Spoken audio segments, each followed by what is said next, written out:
हाय,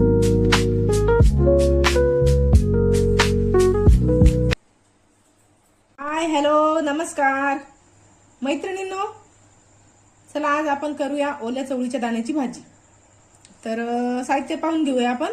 माझ्याकडे चवळीचे ओले दाणे होते, याऐवजी तुम्ही भिजवलेली चवळी पण वापरू शकता. चवळी आणि मेथी एकत्र करायची आहे आपल्याला. आज चवळीचे दाणे काढून घेतलेले तर साधारण वाटीभर झाले. दुसरं साहित्य बारीक चिरून घेतलेलं आहे. थोडंसं अद्रक थोडीशी कमी घ्यायची आणि लसणाच्या पाकळ्या घेतलेल्या 10 ते 12, थोडीशी कोथिंबीर, कढीपत्त्याची 2-4 पानं आणि एक छोटंसं टोमॅटो. तर चला साहित्य पाहून घेतलं आपण. आता 1 वाटी दाणे येत नाही, त्याच्यात आपल्याला 1 वाटी पाणी घालायचं.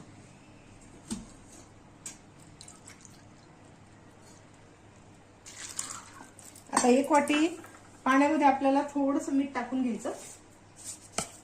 थोडंसं चवीपुरतं मीठ टाकायचं, थोडंसं मीठ आणि थोडीशी हळद. याला थोडंसं एक उकळी काढून घ्यायची आपल्याला.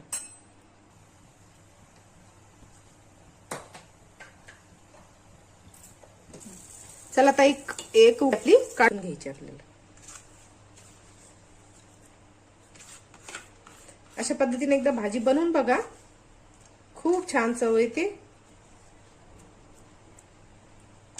तर थोडीशी भाजी आपण परतून घेऊया.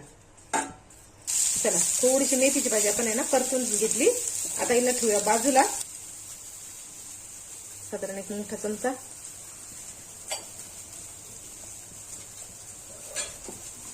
पर्यंत आपल्याला एक छोटस वाटण तयार करायचंय. मी इथे घेतलेले भाजलेले शेंगदाणे थोडेसे आणि थोडेसे तीळ. आता याच्यात टाकू एक छोटासा आल्याचा तुकडा आणि 10 ते 12 लसणाच्या पाकळ्या, थोडासा कढीपत्ता याच्यात टाकूया, 2-3 पानं आणि फोडणीला ठेवूया काही. तसंच थोडीशी कोथिंबीर याच्यातच टाकून घेऊया आणि चला याला आता थोडंसं आपण वाटून घेऊ. चला आपलं वाटण बघा साधारण अशा प्रकारचं होतं. थोडंसं ओलसर, लसण आणि अद्रक टाकलं त्याच्यामुळे असं ओलसर. जास्त बारीक नाही वाटायचं आपल्याला आणि पाणी पण नाही टाकायचं. बिना पाण्याचं असं वाटण तयार झालं आपलं. आता मोहरी, थोडंसं जिरं,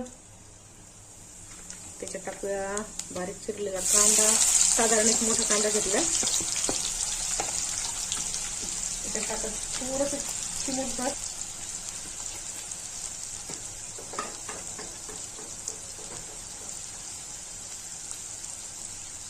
कांदा छान गुलाबीसर होईपर्यंत परतून घ्यायचा. चला कांदा शिजला.